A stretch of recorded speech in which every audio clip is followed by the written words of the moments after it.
Magandang gabi mga masters, bali ngayon po ay 3 videos po ma-upload ko po sa aking YouTube channel.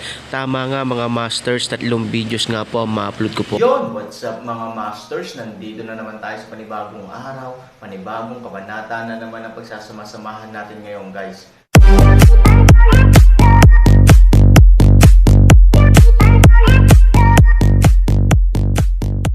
Bali mga masters, kung bago ka pa lang po sa aking YouTube channel, please click the subscribe button, lalong-lalo na po yung notification bell guys, para maging connected pa rin tayo sa isa't isa at maging updated kayo sa mga susunod ko pang video. Bali mga masters, bago natin umpisahan ng kwento ay mag-shoutout po muna tayo para sa mga solid nating tagapakinig. Sobra akong nagpapasalamat sa inyo mga Sec Masters at aking mga Emperor. Maraming salamat sa solid na pagsuporta nyo. Yun na nga mga masters, no? Bali hindi na ito patagalin. In 3, 2, 1, let's go! Mga masters, baka pwedeng hindi tayo mag-skip ng ads. Salamat mga masters. Ang bagong yugto ni Daryl sa storytelling channel sa YouTube mapapakinggan. Ang bagong kabanata. Ang isang sundalo na iyon na nagngangalang Darren ay sana ay mapabilang na may tinataglay na kahusayan sa pakikipaglaban at may lakas na spiritual. Dahil kung hindi kahit siya ay masinop sa kanyang tungkulin ay mananatili parent siyang mababang sundalo lamang ng aking kaharian. Bukas na bukas din ito ay aking sasabihin sa lahat na magkakaroon ng paligsahan dito sa aking kaharian. Upang mapakita nila ang kanilang kahusayan at lakas na tinataglay. Kailangan ay may sigawan na agad ang paligsahan na iyon bago pa malaman ni Harry ang aking mga hangarin laban sa kanya. Sabi ni Prinsesa Blanca sa kanyang sarili. At ito ay dahan-dahan pinaikit ang mga mata habang nakababad sa malamig na tubig. Samantala, sa labas ng kaharian ni Prinsesa Blanca, si Daryl ay nanatili parent nakatayo na nagkukunwari na nagbabante. At si Daryl ay biglang napabulong sa kanyang sarili at sinabi, sa palagay ko ang prinsesa ng mga engkanto ay hindi na muli lalabas ng kanyang kaharian. Dahil ilang minuto na ang lumipas baka ito ay labis nang nagpapahinga sa mga oras na ito. Kung ganun ngayon oras ay maaari na ako tumungo kung nasaan sila Z at Shulk kasama ang lahat ng mga kalalakihan na nagmula sa mundo namin mga tao. Kailangan ko na sila makausap ngayon. Sa tingin ko ang lahat ay abala ngayon sa kanilang ginagawang pagbuo ng kanilang masisilungan. Kailangan ay makita ko agad sila kung nasaan parte ng imperyo na ito sila magtatayo ng kanilang masisilungan. Bulong ni Daryl sa kanyang sarili. Sa pagsabi ni Daryl ng ganon mga salita, biglang may pumasok sa kanyang isip at ito ay muling napabulong at sinabi. Kung naituro at natutunan ko ang kasanayan na mayroon si Miss Yui. Madali na para sa akin ngayon na makita ang lahat ng mga kalalakihan na kasama nila Shul at Z sa mga oras na ito mula dito sa aking kinatatayuan.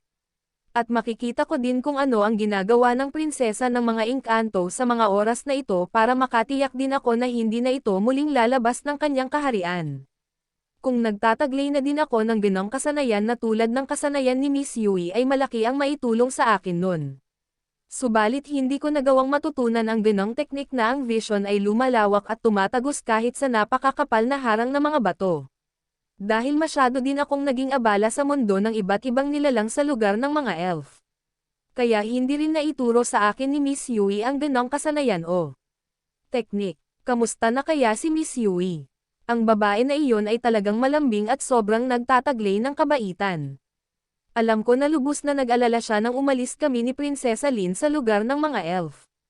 At alam ko sa mga oras na ito ay patuloy parent itong namumulila sa aking hindi pagbalik sa lugar ng mga elf. Si Miss Yui ay lubos na umiibig sa akin at ganon din naman ako. Sa mga oras na ito ay naalala ko ang kanyang kalambangan at pagiging mapagmahal. Sana ay nasa mabuti lang siyang kalagayan. At sana ay masabi ni Prinsesa Lin sa kanya na babalik din ako sa kanilang lugar sa tamang panahon. At nasa mabuti akong kalagayan para kahit papaano ay hindi na siya lubusang mag-alala sa akin. Oo nga pala si Prinsesa Lin ay ngayon ay may ugnayan na kami sa isa't isa. Dahil sa nangyari sa amin na hindi sadyang nalaglag kami sa tagong lagusan na patungo sa mundo ng mga tao. Ang aming ugnayan dalawa ay mas napalapit na din kami sa isa't isa. At hindi lang basta-basta ugnayan ang mayroon na kami ni Prinsesa Lin. Ang prinsesa ng mga elf ay ngayon ay umiibig na din sa akin. Ang dalawang babae na nagmula sa lahi ng mga elf ay akin ng mga babae. Sana silang dalawa ay nasa mabuting kalagayan sa mga oras na ito at sana si Prinsesa Lin ay nakarating ng ligtas at nakabalik ng maayos sa kanilang kaharian. Aking mga minamahal na elf, makakasama ko kayo muli sa tamang panahon. Mag-antay lang kayo sa aking pagbabalik sa inyong mundo. Magkakasama tayo muli Miss Yui at Prinsesa Lin. Bulong ni Daryl sa kanyang sarili. At si Daryl ay nagpasya ng umalis sa kanyang kinatatayuan sa labas ng kaharian ni Prinsesa Blanca. At si Daryl ay maingat na naglakad at naghanap kung nasaan nagtatayo ng masisilungan ang lahat ng mga kalalakihan na nagmula sa mundo ng mga tao. Kasakasama sila Z at Shawl. Sa ilang minuto paglalakad ni Daryl sa hindi kalayuan. Natatanaw ni Daryl ang mga kalalakihan na labis na abala sa kanilang ginagawa. At si Daryl ay napangiti at sinabi, "Diyan lang pala kayo gumagawa ng masisilungan. Buti naman ay hindi nyo na ako pinahirapan pa maghanap kung nasaan kayong lahat." Sabi ni Daryl nang nakangiti. At ito ay mabilis na naglakad papalapit sa mga kalalakihan na nagmula sa mundo ng mga tao.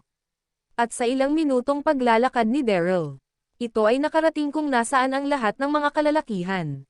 At sa pagdating ni Daryl sa harapan ng mga kalalakihan, si Daryl ay hindi muna nagsalita ngunit ito ay pansin na may hinahanap.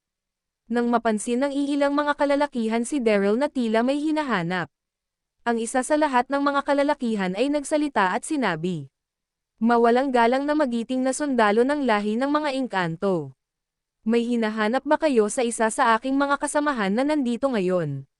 Sabi ng isa sa mga kalalakihan. Nang marinig ito ng lahat sila ay napatingin ng husto kay Daryl na nakatayo lamang at hindi umimik. Na kahit sila Shawl at Z ay napatingin din kay Daryl. Sa mga oras na ito hindi nakilala nila Shawl at Z si Daryl dahil sa suot-suot din nitong baluti at helmet. Kaya sila Shawl at Z ay hindi rin umimik sa mga oras na ito.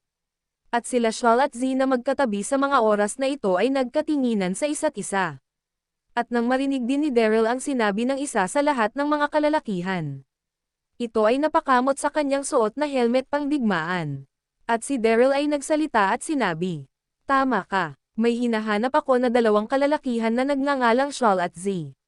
Maaari mo bang sabihin sa akin kung nandito rin ba ang dalawang kalalakihan na iyon?" Sabi ni Daryl sa magalang na tono. Nagulat ang isa sa kalalakihan nang marinig niya ang sinabi ni Daryl at ang tono nito ay masyadong magalang at may papakumbaba. Malayong malayo sa mga katangian ng mga kasundaluhan na nagmula sa lahi ng mga engkanto. At ang isa sa lahat ng kalalakihan ay nagsalita at sinabi, "Magiting na sundalo ng lahi ng engkanto. Nandito silang dalawa at ngayon ay kasakasama namin sila na magbuo ng masisilungan namin." Sabi ng isa sa mga kalalakihan at ito ay tumingin sa paligid at sinabi, "Shawl at Z, tumungo kayo dito." Sabi ng isa sa mga kalalakihan na medyo may kalakasan ang tono. Sa pagsabi ng ganon ng isa sa mga kalalakihan, si Daryl ay agad-agad na nagsalita at sinabi, "Ginoong, hinaan mo lang ang iyong boses. Hindi tayo pwedeng marinig ng aking mga kasamahan. Baka may mga kasamahan ako ngayon na malapit sa atin ngayon." Sabi ni Daryl sa mahinang tono. Nang marinig ito ng isa sa mga kalalakihan na malapit kay Daryl, ito ay mas nagulat at lalong naging curious. At hindi nakaimik ang isa sa mga kalalakihan na ito. Ngunit ito ay napabulong sa kanyang sarili at sinabi, "Bakit? Bakit ganon na lang ang pag-alala ng sundalo na ito? Na may makarinig sa aking pagtawag sa dalawa na sila Shawl at Z. At tila ang sundalo na ito ay ayaw niyang makita siya ng kanyang kasamahan na nandito siya sa amin ngayon. Ano kaya ang dahilan ng sundalo na ito, bakit hinahanap niya sila Shawl at Z? Napakamahiwaga ng sundalo na ito." Bulong ng isa sa mga kalalakihan. Ang mga sinabi nila Shawl at Z tungkol kay Daryl sa lahat ng mga kalalakihan ay hindi naisip ng isa sa mga kalalakihan na ito ngayon. Na kahit ang ibang mga kalalakihan ay nawala sa kanilang isip ang tungkol kay Daryl dahil sa sobrang saya na nararamdaman. Dahil sa mga magagandang nangyari sa kanila ngayon. Kaya nakalimutan ng lahat na si Daryl ngayon ay nagpapanggap na isang sundalo ng mga engkanto. Samantala, sila Shawl at Z ay hindi pa rin umimik at lumalapit. At si Shawl ay nagsalita at sinabi, "Z, bakit tayo hinahanap ng isang sundalo na iyan? Anong dahilan bakit siya ay napar ito at sa dami-dami nating nandito ngayon? Bakit tayong dalawa lang ang kanyang hinahanap at tila alam na alam niya ang ating pagkakilanlan? Sabi ni Shawl kay Z. At si Z ay nagsalita at sinabi, Shawl, bilisan mo, lumapit na agad tayo. Si Sect Master Daryl ata ang isang sundalo na iyan. Halika, bilisan mo, sabi ni Z sa pagmamadali na tono. At si Shawl ay agad-agad din naglakad patungo kay Daryl. At nang makarating na ang dalawa sa harapan ni Daryl, lumapit ng husto sila Shawl at Z kay Daryl. Si Z ay nagsalita sa napakahinang tono na tanging si Daryl at Shawl lang ang nakakarinig. Sect Master Daryl, ikaw ba yan? Paumanhin kung hindi agad kami umimik at lumapit sa iyo. Hindi ka kasi namin nakilala dahil sa iyong suot-suot na baluti at helmet. Yun na nga mga masters, no? Bali panibagong kabanata na naman yung natapos natin ngayong gabi. Muli, maraming salamat po talaga sa walang sawang suporta po sa aking YouTube channel na talagang inaabangan nyo po ang bawat upload ko po. Bali mga masters, magkita-kita ulit po tayo bukas ng gabi at ngayon po ay magpapaalam po muna tayo. Bali mga masters, bye-bye!